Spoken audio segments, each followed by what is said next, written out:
Arkeovlog, greget banget. Oke, sahabat Arkeovlog, jumpa lagi. Edisi kali ini kita ingin bincang-bincang tentang gimana sih perkembangan situs Kumitir. Ada perkiraan-perkiraan apa atau hipotesis-hipotesis apa hingga hari ke 17 dan 18 ini ya, hari ini ya. Hingga hari 17 kemarin dan temuan 18 hari ini. Bersama saya ada Bapak Ismail Lutfi, dosen jurusan Sejarah Fakultas Ilmu Sosial Universitas Negeri Malang. Beliau arkeolog juga, tapi kebetulan mengajar di sejarah begitu. Udah berapa hari di sini Pak Lutfi diikut dalam kegiatan ekskavasi di situs Kumitir? Yang terus bersambung, ini baru mulai hari Senin kemarin, tapi minggu yang lalu sudah datang 2 hari. Nah, yang intensif 3 hari ini, terakhir ini. 3 hari ini, terus kemudian kan ikut membantu ekskavasi di sektor B. Iya. Dan terus mengamati juga kaitannya dengan sektor A, terus kemudian sektor C. Ya karena berdampingan begitu ya Pak. Dan dengan posisi talut-talut kan sudah keliling Pak ya? Sudah. Oke, sampai hari ke-18 ini mungkin ada gambaran Pak tentang situs Kumitir.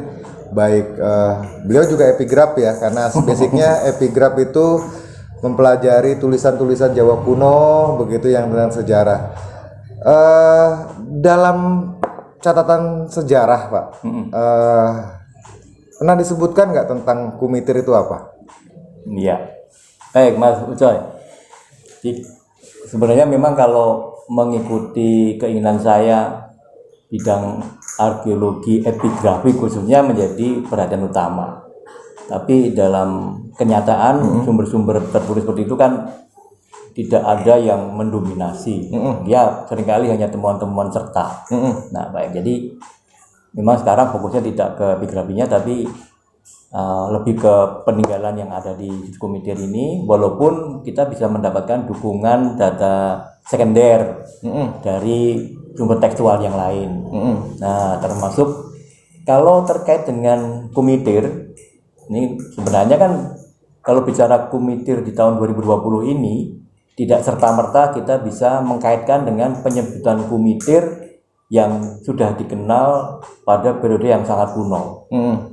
Satu hal yang membuat saya berpikir itu kenapa nama Kumitir atau sering diucapkan oleh orang dengan bunyi G di depan atau Gumitir itu sebenarnya adalah nama satu jenis tanaman yang sudah sangat lama dikenal oleh orang Indonesia, khususnya orang Jawa. Sementara itu penamaan tempat atau kemudian kita kenal dengan nama toponimi itu sangat terbiasa bagi orang Jawa khususnya itu memberikan penanda tempat dengan nama-nama dari tanaman. Contohnya Pak? Contohnya ada nama tempat bernama Blimbing, ada nama tempat bernama Jeruk, Desa ya? Desa atau Dukuh, bahkan kecamatan pun juga ada yang masih menggunakan nama tanaman. Contohnya Pak? Contohnya Kecamatan pakai Mojo misalnya. Nah, Mojo kalau ini yang ada kebanyakan desa ya. Mojo Legi ada. Itu desa Pak. Kalau desa banyak Mojo Legi, Mojo Jejer, Mojo Warno, atau Mojo Dhuwur kan gitu ya. Nah, ada kalau sampai kota ada nggak Pak? Pakai kota pakai nama tanaman? Nama kota, saya coba ingat-ingat. Kayaknya tidak sih. Kalau untuk kota ada satu kota. Bentar. Ini masih nyimpang. Oke, belum. Kalau dalam arti gini, kita bergerak dari nama Kumitir. Pak Lutfi ingin menjelaskan bahwa toponim atau nama suatu daerah bagi orang Jawa biasanya dikaitkan dengan nama tanaman. Banyak nama tempat itu ditandai dengan nama tanaman gitu ya. Termasuk misalnya Randu. Hubungannya dengan Kumitir gimana Pak? Nah, hubungan Kumitir ini karena masyarakat kita kan juga begitu besar keingintahuannya terhadap Kumitir sendiri. Nah, saya ingin memberi pemahaman awal dulu bahwa ketika banyak yang membaca tentang Kumitir sebagai nama tempat itu dari berbagai sumber, kita perlu berhati-hati. Tidak boleh kemudian mengambil kesimpulan terlalu cepat bahwa dari sumber tekstual yang kita baca itu pasti mengarah pada satu tempat yang sama. Karena sama-sama menyebut Kumitir. Ya. Nah, itu pertama. Jadi yang kedua, Kumitir ini juga nama yang sangat populer dalam konteks sastra. Karena kita mengenal ada tokoh bernama Layang Setro atau Layang Seto dan Layang Kumitir. Nah, ini juga menjadi perhatian kita supaya kita tidak terburu-buru mengkaitkan kesamaan bunyi Kumitir ini antara nama tempat, nama situs ini dan nama tokoh. Nah, memang ada beberapa kasus nama tokoh tersimpan sebagai nama tempat. Contohnya Pak? Contohnya bentar. Siliwangi misalnya. Nah, Siliwangi itu nama tokoh Prabu Siliwangi. Prabu Siliwangi. Nah, sekarang kita mengenal wilayah Jawa Barat itu sebagai Bumi Siliwangi. Nah, itu yang luas cakupannya. Tapi kan nggak masuk di administrasi jadi nama toponim Pak? Tidak. Hidup dalam masyarakat. Oh gitu. Karena memang biasanya kan tersimpan di masyarakat itu. Nah, itu bagian yang juga perlu diperhatikan supaya kita tidak terburu-buru saling mengkaitkan. Nah, berikutnya ada lagi dari data tekstual tentang tempat suci pendarmaan dari bangsawan tempo dulu yang disebut dalam tekstual bahwa beliau ini kemudian dimuliakan atau didarmakan di tempat suci bernama Kumitir. Nah, jadi sudah tiga hal. Terkait dengan Kumitir tadi Pak. Pak Lutfi mencoba mengkaitkan dengan nama tanaman Gumitir. Kumitir atau kadang disebut Gumitir. Nah, Kumitir itu hanya persoalan membunyikannya. Gumitir itu nama tanaman Pak? Sama dengan Kumitir, sama. Kumitir. Jadi ada yang menyebutnya Kumitir, ada yang menyebut Gumitir. Itu nama jenis tanaman? Jenis tanaman. Tanaman seperti apa Pak? Tanamannya sejenis semak-semak. Ada kita temukan masih Pak? Di sini kita belum menemukan. Oh, tidak menemukan. Kumitir itu sama dengan Gumitir tergantung lafalnya. Itu nama tanaman. Terus ada juga Kumitir, Layang Kumitir. Nama orang. Tokoh dalam legenda. Terus ada tadi Kumitir tempat pendarmaan. Dalam kitab antara lain ada di Pararaton. Pararaton kan disebutnya Kumeper Pak. Nah, itu salah satu penyebutan yang disamakan dengan Kumitir. Kemudian apakah Kumitir itu sama dengan Kumeper? Itu masih jauh nih. Menurut saya memang perlu kajian. Kajian seperti apa Pak? Kajiannya tentu saja harus melalui beberapa uji ya. Jadi yang disebut dalam teks berbeda itu mengarah kepada pertama latar belakang keagamanya apa dulu. Bukan, maksudnya gini. Kan dimulai apakah Kumitir adalah Kumeper yang disebutkan dalam Pararaton dan Negara Ketagama. Itu perlu kajian. Saya setuju Pak tentang itu. Tapi kan kita mulai membedah dari nama Kumitir dulu. Kumitir ada beberapa variasi nama.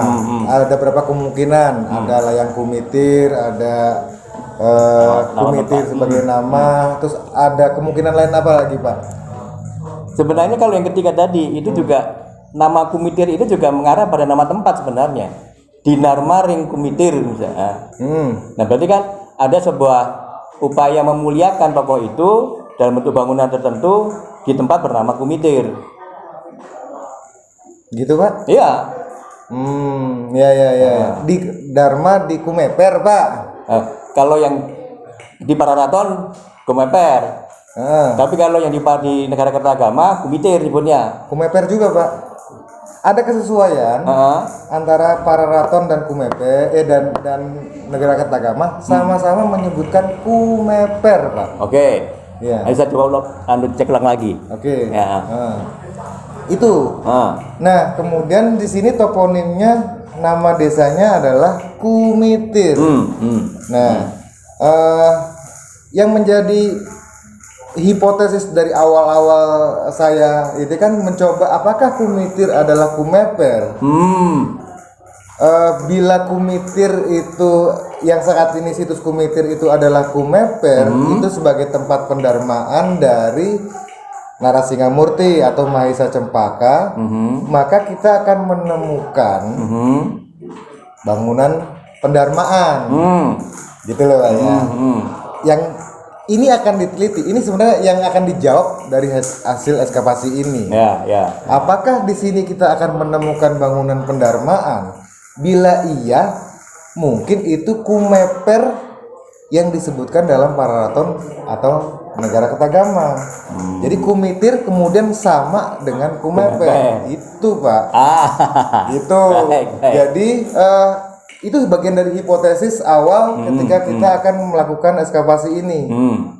Pertanyaan sederhananya, apakah Kumitir adalah Kumeper? Itu jadi gitu Pak Lutfi. Dan kita melakukan ekskavasi ini. Kita menemukan dinding talut dan intinya adalah di sektor A, B, dan C.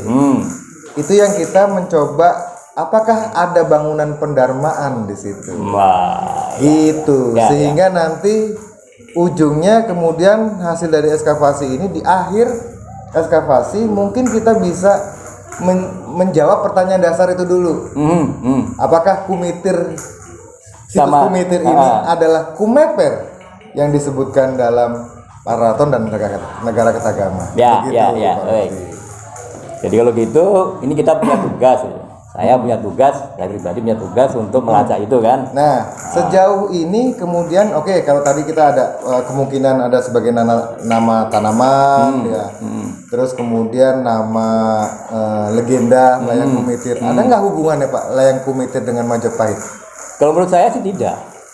Kenapa Pak? Karena legenda dua tokoh Layang Kumitir itu dalam teks sejarah yang terkait dengan masa Majapahit tidak ada.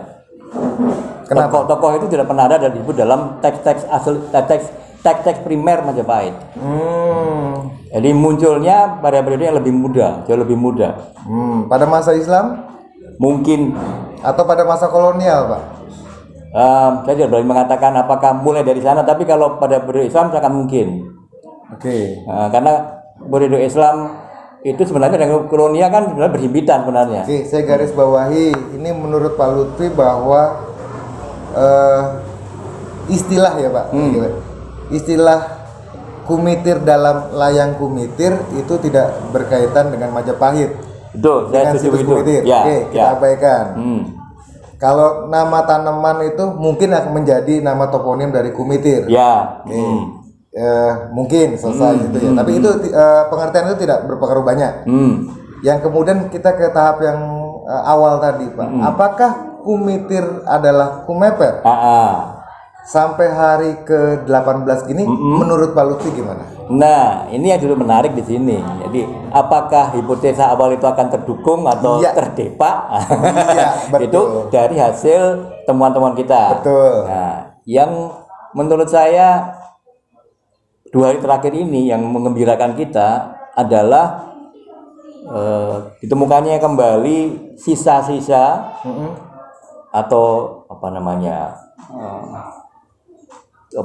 bahasa Krepeng itu cuwilan ya, fragmen dari tidak hanya satu arca, bentuknya fragmentaris, jadi benar-benar sudah hancur lebur ini. Ditemukan fragmen arca. Fragmen dari batu yang sangat mungkin itu bagian dari arca. Mungkin bahasa fragmen itu pecahan. Pecahan. Nah, bahkan begitu fragmentarisnya karena memang remuk ya. Nah, mengapa arca apa Pak itu? Arca bisa dibawa ke sana karena pertama pada bagian permukaan fragmen itu atau pecahan itu ada motif batik yang sangat kuno, yaitu motif batik kawung. Nah, motif batik kawung ini bahkan sudah dikaji oleh orang-orang bahkan sampai di London sudah ada disertasi yang tentang motif itu. Batik Kawung ini sangat populer. Motif kawung, Motif Pak. kawung, motif kawung ini banyak kita temukan pada arca-arca baik berlatar belakang Hindu, Siwa ya, maupun Buddhis. Periodenya mulai dari masa Singasari. Dari Singosari mulai muncul Jadi kawung. sebagai contoh, Contohnya, Pak. arca Pratnya-Paramita yang berlatar Buddhis itu juga menggunakan motif kawung. Kemudian pada masa Singasari, motif kawung ditemukan pada arca-arca Astadikpalaka. Ini sangat menarik. Bisa dijelaskan, Pak, arca itu apa? Tadi istilahnya kan pakai istilah arkeologis. Disederhanakan lagi. Jadi kalau Astadikpalaka itu adalah 8 dewa yang menguasai 8 arah mata angin. Nah, jadi masing-masing itu ada sendiri tokohnya gitu ya. Iya, itu ditemukan di mana, Pak? Terutama di bagian kain yang menutupi tubuh bagian bawah. Enggak, arcanya itu, Pak. Arcanya yang Astadikpalaka ditemukan di wilayah Singosari, Malang. Dan sebagian di antara mereka sekarang masih ada di lokasi Candi Singosari. Candi Singosari.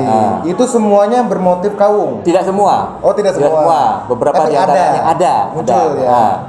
Jadi motif kawung ada pada Dikpalaka itu, ada pada Pratnya-Paramita.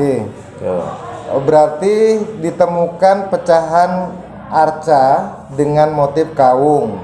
Motif kawung itu sudah muncul pada masa Singosari. Sampai di situ kita kunci dulu, Pak ya. Selanjutnya apa lagi, Pak? Nah, dari fragmen arca tadi yang ditemukan, 2 keping itu ada motif kawungnya. Kemudian ada fragmen lagi yang lain yang dugaan sementara itu dari individu arca yang berbeda. Mengapa? Karena ukurannya lebih kecil. Ya, merupakan bagian dari patahan dari bahu sampai dengan lipatan siku. Kemudian pada bagian tengah-tengah, kanan apa kiri, Pak? Kanan. Pada bagian tengah-tengah bahu ini ada kelat bahunya. Dan kelat bahu ini juga ada ornamen detailnya, dan itu juga bisa membantu kita untuk mengarah kepada sejarah seni rupanya, sejarah seninya. Gimana kalau itu, sejarah seninya gimana? Nah, itu juga bisa mengarah kepada paling tua masa Singasari. Singosari lagi. Paling tua. Dari kawung Singosari, dari motif kawungnya Singosari, kemudian dari motif kelat bahu. Kelat bahunya. Nah, ada indikasi mengarah Singosari. Ya. Apalagi, Pak? Kemudian ada lagi, tapi ini sangat sulit untuk dijelaskan karena hanya potongan kecil sekali. Tapi ini juga mengindikasikan fragmen atau pecahan dari arca yang ketiga. Yang membedakan apa? Bahan ada batunya. Berapa arca sih, Pak, pecahan itu? Nah, kalau yang sampai hari ini terdeteksi 3. Jadi ada 3 pecahan dan semuanya beda-beda arca. Betul. Gitu maksudnya. Betul, ya. Yang ketiga ini hanya bagian dari sandaran saja, stelanya. Bahan batunya berbeda dengan yang 2 tadi. Kemudian juga pengerjaannya juga berbeda. Nah, ini jadi kita sementara berhenti di situ dulu karena kita menunggu temuan yang lain lagi. Nah, yang menarik lagi karena masih dalam cakupan situs Komider ini ada juga temuan bakal arca. Jadi yang 3 fragmen atau 3 pecahan arca itu ditemukan di sektor A ya, Pak ya. Sektor kemudian sektor extension yang utara, kemudian C, terus sebelah selatan A, agak jauh terpisah 2 itu. Dan yang satu di C.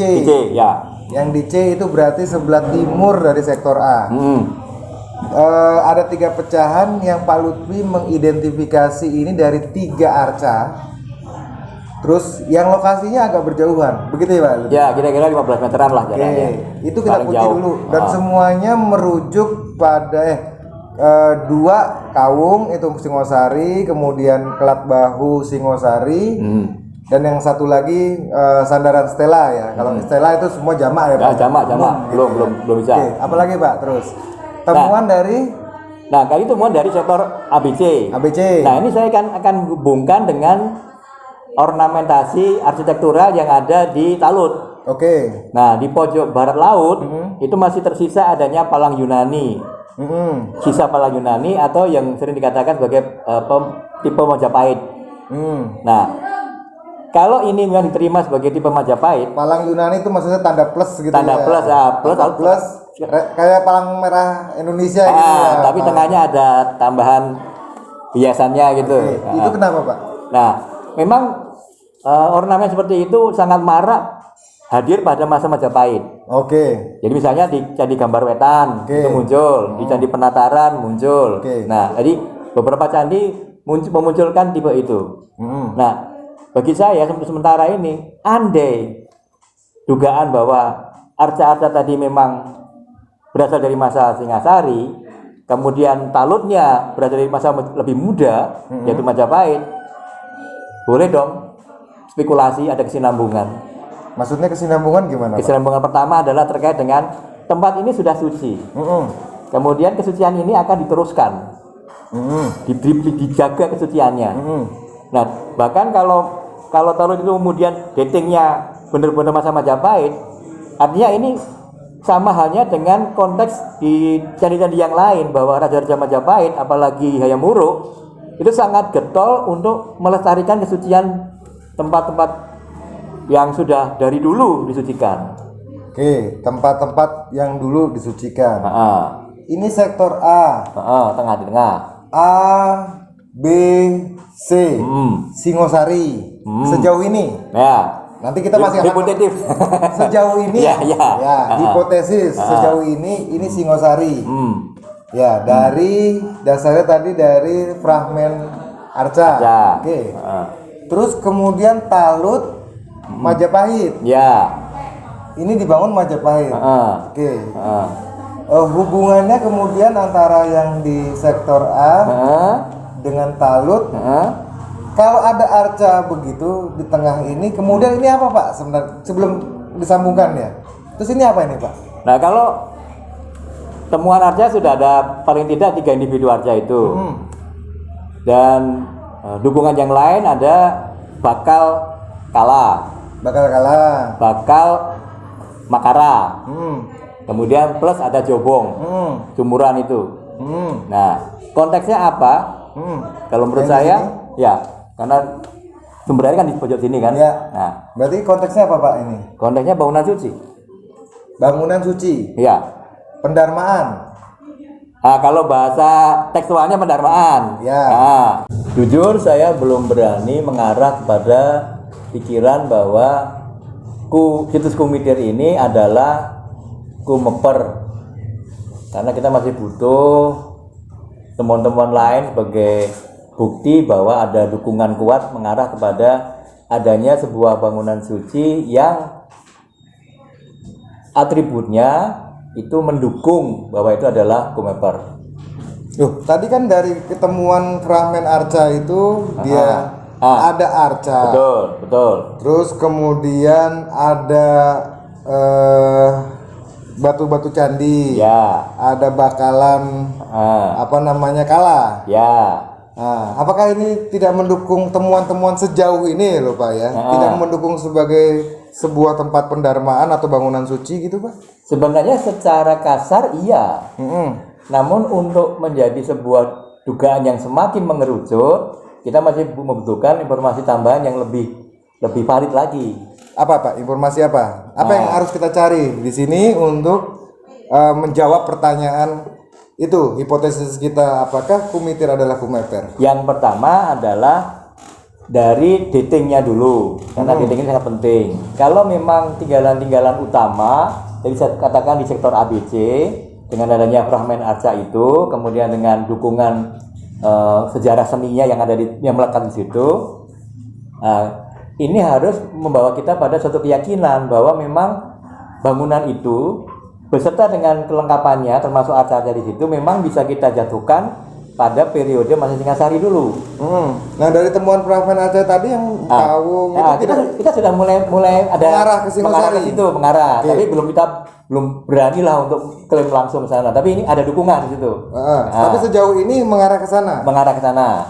Karena Mahisa Cempaka kan dari masa Singosari juga. Betul. Ya, terus kemudian temuan-temuan itu ada Singosari. Walaupun Pak Lutfi juga Talut ini dibangun di masa setelahnya. Ya, begitu ya. Ya, dan itu ciri-ciri hal yang wajar. Ya? Hal itu menurut saya wajar. Bahwa penguasa masa Majapahit itu karena begitu hormat pada pendahulunya yaitu Singasari, mereka banyak melakukan perbaikan-perbaikan, penambahan-penambahan pada bangunan-bangunan keagamaan yang sebenarnya merupakan tempat memuliakan orang masa Singasari, tapi karena itu leluhur mereka juga akan diperbaiki seperti itu. Oke. Kan tujuan ekskavasi ini adalah menjawab apakah Kumitir adalah Kumeper yang disebutkan dalam Negara Ketagama dan Pararaton.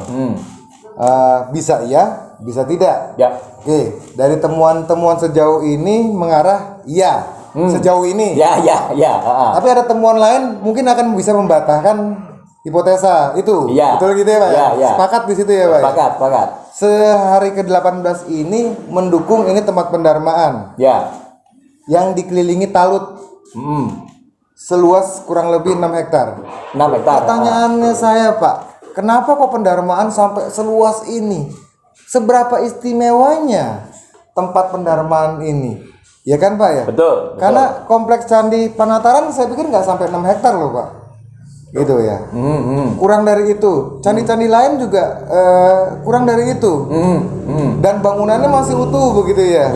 Nah ini sudah hancur yang mungkin sementara ini masih dibahas oleh kaum ahli dan praktisi geologi. Apakah ini bencana atau apa?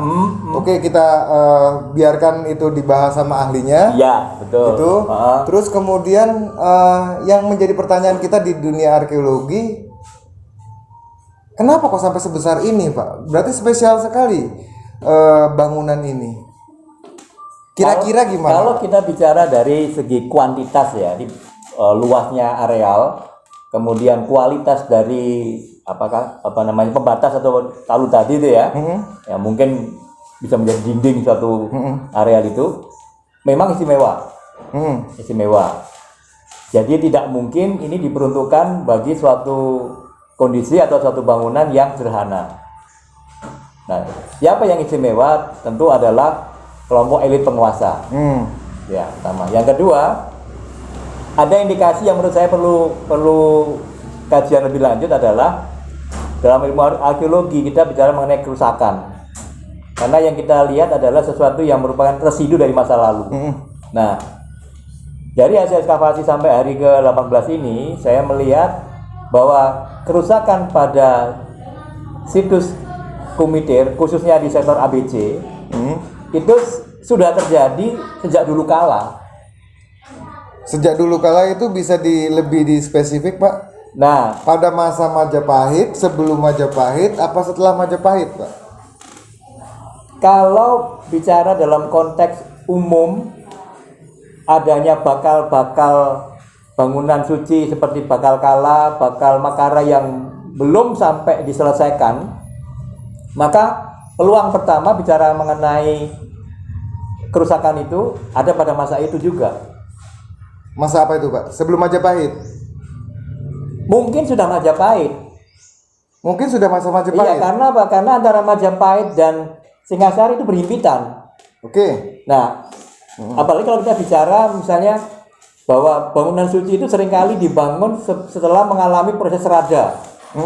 Nah, andai kata benar begitu. Jadi kan bukan tidak mungkin bahwa ada bangunan untuk tokoh masa Singasari, tapi penyelesaiannya pada masa Majapahit juga bisa. Oke. Nah, tapi terkait dengan ini yang saya lihat bahwa kerusakan itu dugaan tentang kerusakan terjadi karena apa? Bagaimana mungkin sudah disiapkan bahan bakunya tapi tidak sampai dipasang. Oke, tahan dulu Pak Lutfi. Oke. Berarti candi ini belum sempat jadi gitu maksudnya Pak Lutfi? Dugaan dari adanya bakal komponen candi itu mengarah pada kemungkinan belum jadi. Namun yang menarik Tempat pendarmaan ini belum jadi, artinya belum sempurna. belum sempurna. Ya. Misalnya itu ada bangunan candi, Ya. dia sudah dibangun atau Entah belum sampai dibangun? pada posisi yang mana kita tidak tahu. Iya. Tapi belum sempurna. Belum sempurna tapi udah dibangun, Pak. Atau belum disusun?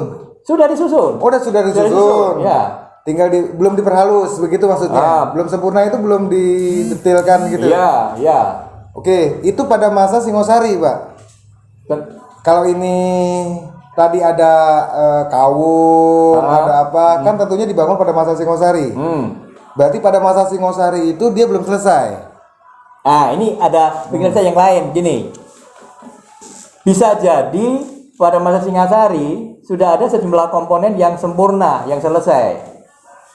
Tapi pada masa Majapahit ada upaya untuk memperkuat lagi, menambah, meluaskan juga bisa. Nah, maksud pertanyaan saya gitu, Pak. Ini bila ini dia pendarmaan Mahesa Cempaka wafat 126869 gitu ya. 12669. Kan biasanya dimakamkan atau didarmakan, dibangun tubuh monumennya itu 12 tahun serada. Ya. Berarti pada masa Kertanegara, masih pada masa Singosari mestinya. Iya, Pak ya. Ya. Ini dibangun. Ya. Terus tadi Pak Lutfi bilang ini belum selesai, di finishing. Ya. Tapi sudah dibangun, tapi belum di finishing. Ya. Oke. Nah, ini yang bangun talut pada masa Majapahit. Ya. Kenapa pada masa Majapahit dia bangun talut tidak mau finishing ini, Pak? Itu yang saya duga ada unsur bencana di situ. Bencana? Iya. Berarti bencana ini terjadi pada masa Majapahit, talut, gimana, Pak? Jadi pada masa Majapahit itu sudah ada proses pembangunan talut ini.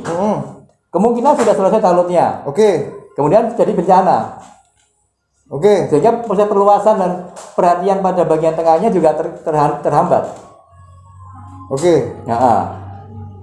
Kenapa enggak sekalian dia menyempurnakan candinya dulu ya, sambil membangun talutnya, begitu, Pak? Agak susah menjawabnya kalau itu. Kalau begitu, kalau misalnya ini lagi membangun talut terjadi bencana, ini belum berfungsi dong talut.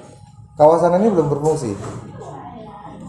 Jadi sekarang kita harus juga bicara apakah kalau kita bicara konteksnya talut ya, talut itu kan penahan sebenarnya, bagian kemiringan.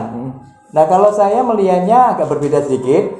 Jadi ada dinding keliling itu, dia sebenarnya memang menahan, tapi untuk menciptakan sesuatu yang lebih tinggi sifatnya. Jadi konsep yang lebih mudah namanya sitinggil. Karena apa? Kita melihat ada potensi di bagian barat itu ada tangga untuk menuju ke sitinggil itu. Jadi artinya memang di masa yang lalu Maifeld-nya itu memang di bawah sana. Jadi orang kalau mau ke arah bangunan ini harus melalui sitinggil itu. Oke. Coba saya kunci perkiraan ya, hipotesis. Ini yang akan kita cari bukti-buktinya terus, Pak ya. Ya. Dalam ekskavasi ini, apakah benar ini unfinished begitu ya, belum selesai begitu? Apakah benar ini kemudian tidak sejaman? Ya. Kan kita harus cari buktinya dulu, Pak. Dalam kegiatan ekskavasi ini kesempatan kita. Iya, betul. Untuk mencari buktinya itu. Terus kemudian apakah dalam talut seluas 6 hektar ini hanya bangunan ini saja, Pak, yang ada di tengah? Apakah nggak ada bangunan lain kira-kira, Pak Lutfi? Gimana? Itu yang buat saya juga penasaran sebenarnya. Dalam konteks keruangan yang begitu luas, rasanya tidak mungkin kalau hanya terkonsentrasi pada bagian sektor ABC ini. Oke. Nah, salah satu daya dukung bahwa atau harapan bahwa sebenarnya ada bangunan yang lain, antara lain adalah di bagian agak tengah ini kan kita ada sisa sumuran itu, sumur. Nah, tentu sumur ini kan punya fungsi pada waktu itu. Tidak hanya untuk kepentingan air belaka, tapi untuk kepentingan lain juga mungkin, kan gitu. Nah, berarti sangat besar atau kecil atau sedang-sedang saja ada potensi bangunan lain di sini, Pak? Menurut saya sangat besar. sangat besar. sangat besar. Saya kunci dulu itu ya, semoga nanti dari Kementerian Pendidikan dan Kebudayaan bisa melanjutkan ini di tahun depan. Amin. Karena menurut Pak Lutfi ini masih potensial sekali, Pak. Masih Ya? potensial sekali. Ya. Dan merupakan sebuah komplek gitu, Pak. Iya, Yang terdiri dari beberapa bangunan betul. yang baru kita kerjakan Baru ini. Ini aja belum selesai, Pak. Belum Ya? selesai ya. Jadi Butuh- alangkah luar biasanya kalau kita punya kesempatan untuk membuka tempat-tempat yang lain. Oke. Ya. Karena kalau kemudian bisa bicarakan lebih jauh lagi, pola pembagian halaman suci yang berkembang pada masa Singasari Majapahit itu sangat menarik. Bahwa bangunan utama itu senantiasa ditempatkan paling belakang. Nah, kalau kita menggunakan cara pandang itu, maka sangat mungkin sektor ABC ini adalah bangunan paling suci di bagian belakang. Kemudian ke depan kita akan berhadapan dengan halaman yang tengah dan halaman luar. Oke. Ya, jadi nanti kita cari buktinya terus, Pak. Iya, Di ekskavasi kita Ya. masih punya, ini hari ke-18 berarti masih punya 12 hari. 12 hari. Semoga kita bisa menjawab berbagai pertanyaan atau hipotesis kita sejauh ini, Ya. begitu ya. Aha. Tentu apa yang kita bicarakan ini sifatnya masih sementara. Iya, betul. Tapi ini menjadi guideline atau panduan dalam kegiatan ekskavasi untuk menjawab berbagai pertanyaan-pertanyaan. Ya. Termasuk pertanyaan dari sahabat-sahabat arkeolog, Pak. Banyak sekali. Betul. Dan kita harus bisa, ini sangat membantu kita juga. Mungkin ada yang kelupaan dari kita, begitu ya? Ya, betul. Ada berbagai kemungkinan yang ternyata dipikirkan oleh sahabat-sahabat arkeolog. Iya, Pak, saya baca tuh komentar, oh iya juga ya, begitu ya, oh iya juga, begitu ya. Saya jadi tertarik akhirnya mengembangkan itu, walaupun memang tahun ini kita masih terbatas kegiatannya karena terdampak COVID. Ya.